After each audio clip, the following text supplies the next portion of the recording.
Welcome to the Hashimoto's Doctor podcast. I'm your host, Brad Shook, and today we're going to be talking about hypothyroidism and the real cause and what you need to do to try and address the underlying drivers of this problem. Now, as you may know, if you have a low thyroid, the primary cause, the number one cause, is actually an immune system problem called Hashimoto's thyroiditis. And this is where the immune system attacks the thyroid, destroying the tissue. And over time, what happens is the thyroid can no longer make enough thyroid hormone to keep up with the body's demands.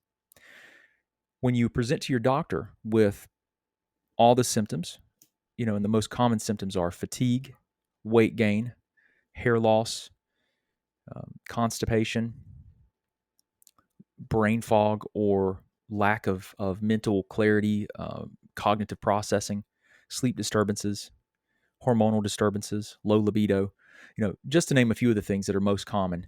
What they're going to do is they're going to check your TSH level, which is actually a hormone that's made by your pituitary gland. And when it goes high, then that's a sign that your thyroid is low, because that's a sign that the brain is trying to make more TSH, which is a stimulating hormone, a thyroid stimulating hormone. So if it's high, the brain is trying to stimulate the thyroid to make more hormone. So it's important in those cases that you're not hypothyroid, because when you're trying to heal the causes and the drivers of autoimmune diseases, you don't want to be hypothyroid, because you want your tissues to be able to, your cells to be able to produce energy, to be able to carry out their normal physiological processes. And if they can't, then you're in a situation where your body can't recover the way that it needs to be able to heal and repair. So you don't want to be hypothyroid. I've worked with people that are, very adamant that they don't want to start a thyroid hormone replacement. But unfortunately, we know now, based on the literature that's out there, that when someone has Hashimoto's, and they have antibodies against their thyroid, they're going to develop hypothyroidism at some point. It's just a matter of when. So if you're already showing as hypothyroid, this is a process that with Hashimoto's, it often will wax and wane. You'll notice if you check every month your TSH level, you'll see that one month it's high. Remember, and when TSH is high, it means what? The thyroid is low. It's inverse, right? It's opposite. And then the next month, the TSH may be normal. And then the next month, the TSH will be high again. And then it just varies depending on when you check. And it varies depending on what the immune system is doing. So if your immune system attacks the tissues of the thyroid, it causes tissue destruction, and it can result in the cells of the thyroid that are destroyed spilling their contents into the bloodstream, and that would cause a temporary surge in thyroid hormone that would, depending on when you have your blood tested, would show you a different result with your TSH. So it becomes very difficult to try and determine what your thyroid hormone dose should be because of this autoimmune process. And with Hashimoto's, most of the time you cannot tell if you're having an active autoimmune attack. Some people will have a sore throat, or if they touch their neck where their thyroid is, it feels a little bit tender. But most people are totally asymptomatic, no symptoms whatsoever. So it's very difficult, and it's very frustrating for patients, because even when they're taking the thyroid hormone replacement, a lot of people experience symptoms, and sometimes they'll have what we call like a honeymoon phase at the beginning when they start taking a medication, a thyroid hormone replacement, and it seems to be working, and then it seems like it stops working. And the reality is that there's a lot more going on than just this low thyroid, and the autoimmune process itself can contribute to breakdown in your physiology, such that you have a lot of other symptoms that start to develop, and they can oftentimes mimic hypothyroidism.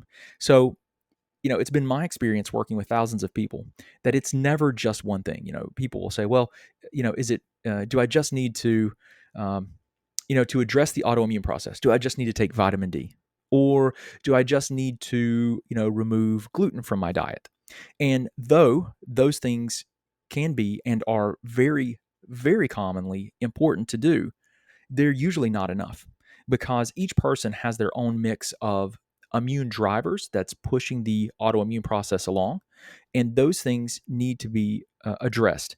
So it's been my experience that taking a much more comprehensive approach can be helpful in actually dampening the autoimmune process more effectively and helping you to make a better, more comprehensive and recovery that addresses more of the factors that are likely driving the autoimmune process in the first place. So, what we should really talk about, what I want to share with you is, there's this problem of hypothyroidism, and it's not just, that you need more thyroid hormone. Sometimes it is, and that's definitely an important part of management, is just making sure that you're not hypothyroid so that, again, the tissues can recover and heal, and so that the immune system, even your immune cells, they have receptors for thyroid hormone. So if you're hypothyroid and your immune cells, if they can't get thyroid hormone, do you think they're going to function normally or abnormally? Do you think that's going to create normal function or dysfunction? So that's my point, is that you really want to do everything that you can to stack the cards in your favor when you're trying to improve autoimmunity, because it's not clear cut. No matter what we do to support your health, no matter what kind of testing, which I want to talk about some of those things that we do, it can give you quantitative data and a better starting point, but it is far from clear cut and easy and simple to implement. So let's talk about some of those things. One of the main things I want to share is, and I wanted to make clear, is that hypothyroidism is primarily caused by what? An autoimmune process. That autoimmune process is called Hashimoto's thyroiditis. And it is where the immune system attacks the thyroid, destroying it and causing it to not be able to produce enough hormone.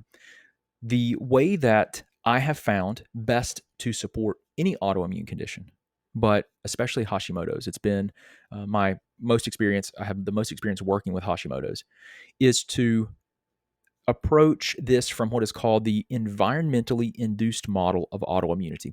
And this model is a model that has been developed by immunologists that study the immune system, and they have put together this model that really consists of three different categories of things that, when present, they converge and they can contribute to the development of environmentally induced autoimmunity.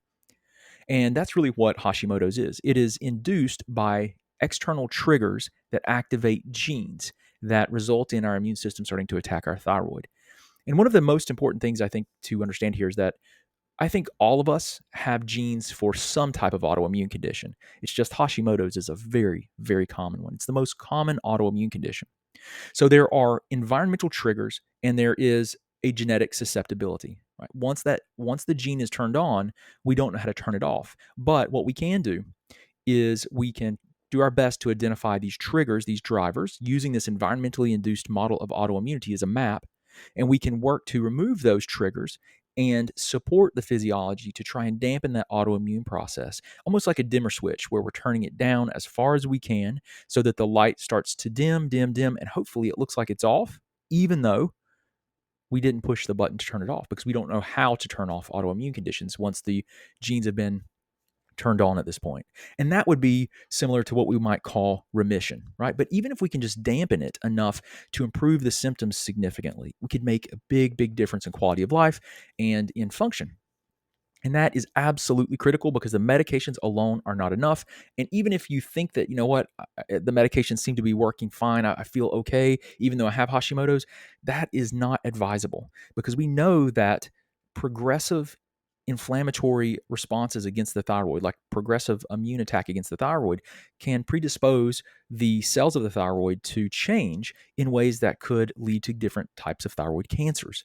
So we want to be, as we want to implement strategies to try and dampen this autoimmunity as simply as possible, so that we can have our health and also enjoy our life, right? So that's important too. But we want to use this environmentally induced model. So let's get into this this model a little bit and talk about how we can use it as a map to help us reverse engineer this autoimmune process, so that we can identify unique triggers to ourselves, to each person, so that we can then use that data to help remove those specific things that our immune system is reacting to, or support better immune system function, which we'll talk about supporting dysregulation in a second, so that we can dampen this process. So let's go back to this environmentally induced model, and let's talk about the three major components. So the three major components that have to be present, at least to some degree, are one, broken barrier systems, which we'll go into more detail. Two, environmental triggers. Okay, environmental triggers consist of food protein immune reactivity, pathogens, and chemicals. These can all be environmental triggers that result in the immune system reacting to these foreign things if they get into the bloodstream, that then in turn can cause our immune system to start attacking our own tissues. And that's through different immune mechanisms. But the third category is immune system dysregulation. So we have three different categories here. We have broken barrier systems, we have the environmental triggers, which are foods, pathogens, chemicals, and then we have immune system dysregulation. And when you have these things combined, this can be the perfect scenario for triggering environmentally induced autoimmunity. So, what I do, how I approach this is we usually will. I'll consult with someone and I'll get a lot of information about their diet, about their, if they have any labs, we review their labs, and we really try to take a very in depth um, information gathering process where we get as much information as we can to try to help us understand what are the potential drivers. Like if someone says, "Hey, I traveled out of the country and when I came back, I had this terrible infection. I felt, I felt like, I had terrible gastroenteritis, and after that I didn't feel the same. And then, a month or two later, I was diagnosed with Hashimoto's." Well, we're going to think maybe there's a pathogenic connection, and there are in the scientific literature there are pathogens definitely connected to Hashimoto's. I mean, there's like Yersinia is a gastrointestinal pathogen that has almost identical um, a protein structure, and proteins are made up of amino acids. Okay, so without being too technical, the amino acids are chained together to make a protein, and Yersinia has almost the identical amino acid and protein shape and sequence as thyroid peroxidase does, TPO, which is the enzyme inside the cells of the thyroid that are the target of the immune attack in Hashimoto's.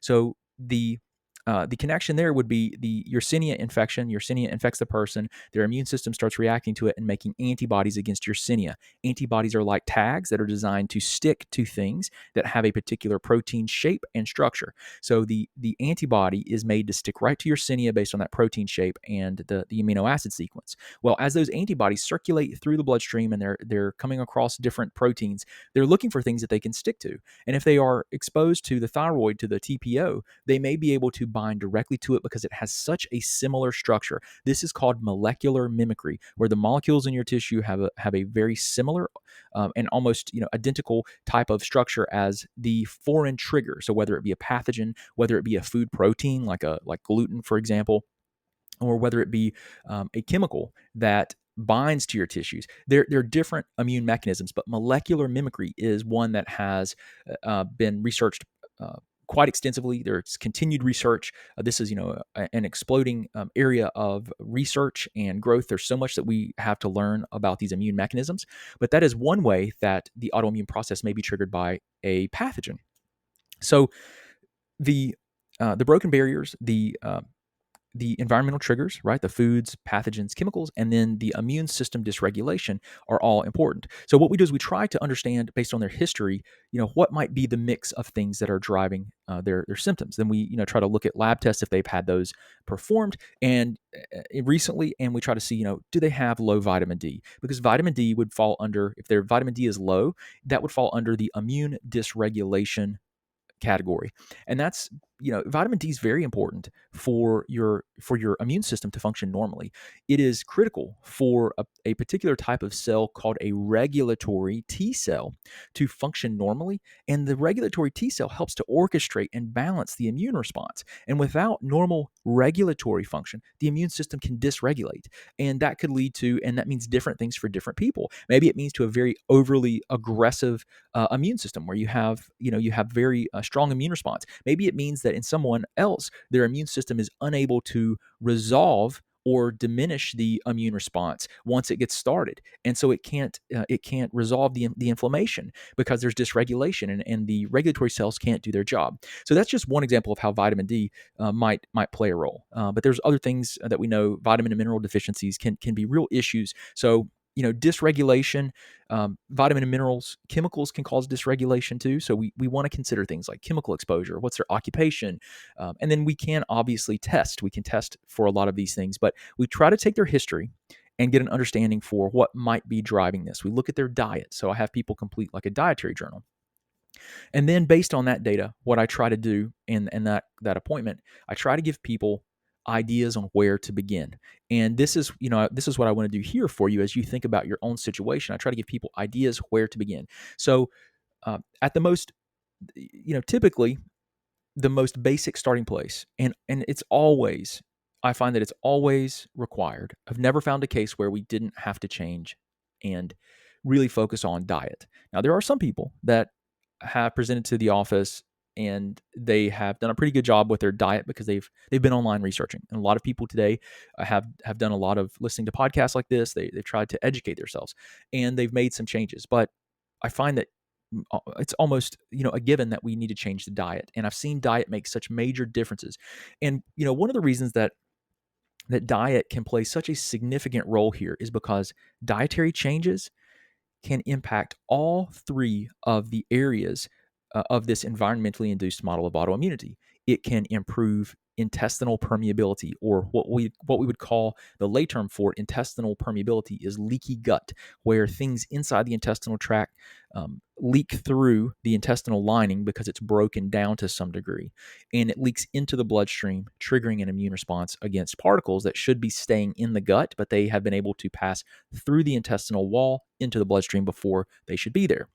And so diet can oftentimes improve the intestinal lining, and it does so because a lot of times a better diet and it will help with changing the GI tract bacterial balance. You'll contribute to fostering the growth of favorable and better microbes in the gut. The diet can also, if you eat the right type of diet, you can also remove a lot of potential irritants to the gut lining that a lot of people that are autoimmune will have.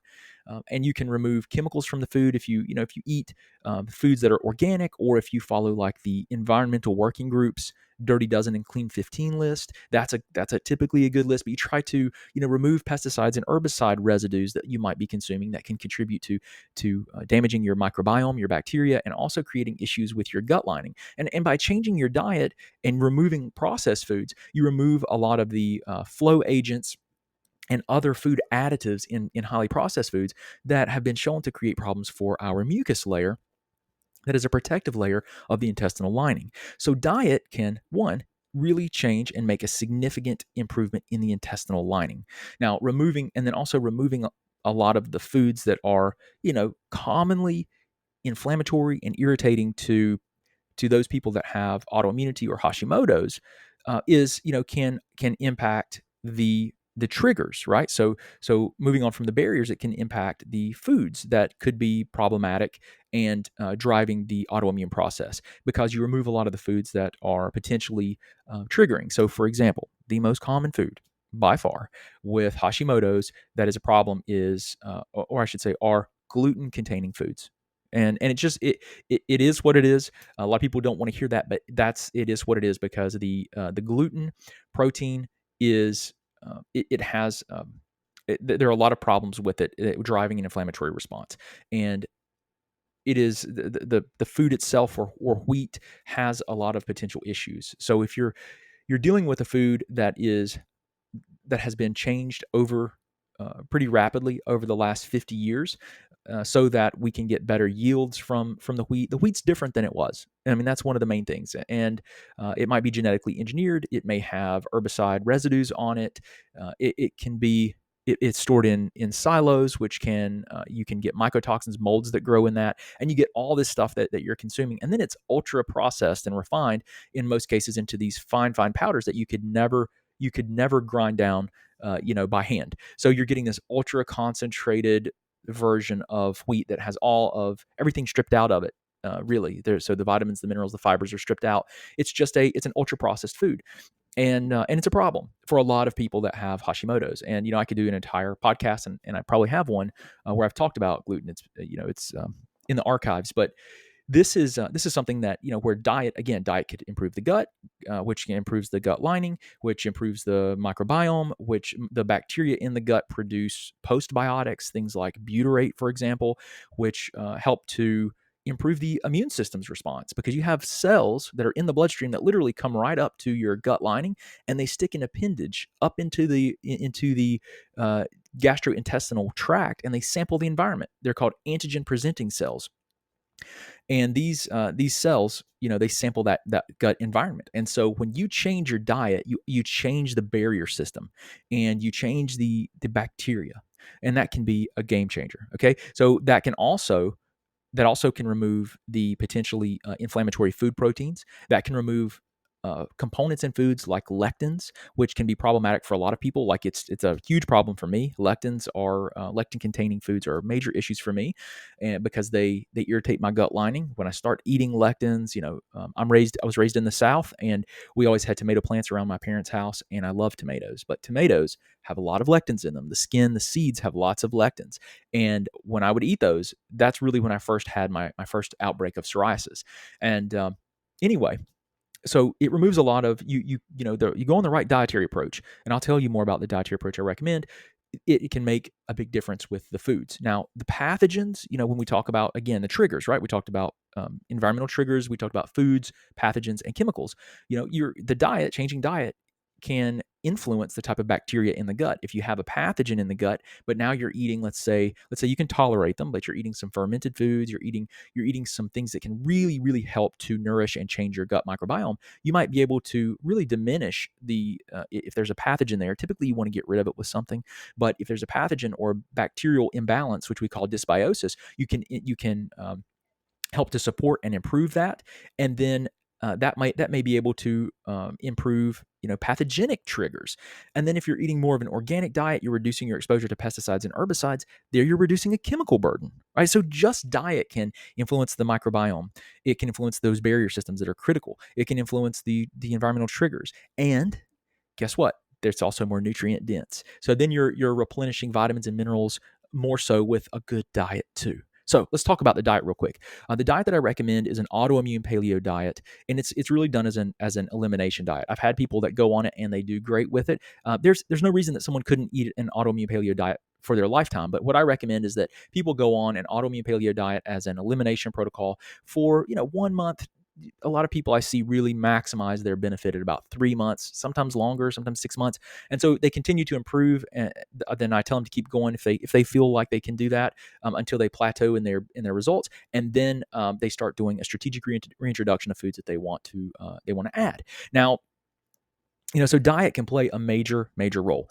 The thing that can kind of help you though is if you take nutritional supplementation, you can support healing the barrier systems faster. In a lot of cases, you can support digesting food proteins that might be problematic with more efficiency by like taking a digestive enzyme. You could um, you could utilize supplementation to help with replenishing vitamins and minerals that might be needed. So supplementation, I very commonly recommend supplementation almost always to help to support the physiological processes. And then, once you reach a certain point, you can try to taper off of those things. And as long as you don't crash by tapering back off of the supplementation, then that's fine to do.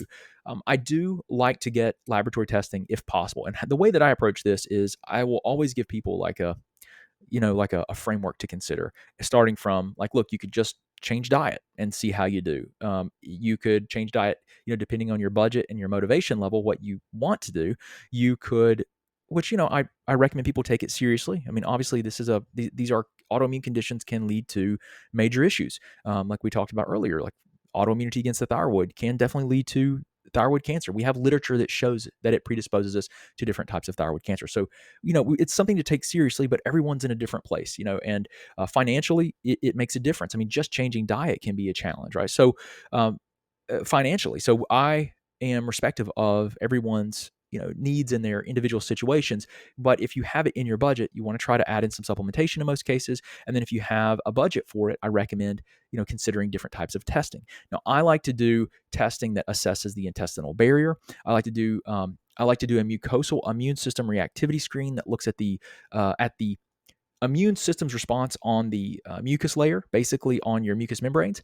There's a salivary test that you can do with that. It's Cyrex Labs Array 14. I love that test. I also like to get, foundational biochemical panel. This is probably the most important panel I should have mentioned first, but red blood cells. So it's a CBC with differential, complete blood count with differential. I look at vitamin D. I look at a lot of different vitamins and minerals, and we really try to get a lot of information from standard labs, and then we build on top of that with specialty tests like the mucosal immune reactivity screen. I like to do food sensitivity panels that look at true allergies, IgE responses, IgG responses, complement protein reactivity as well.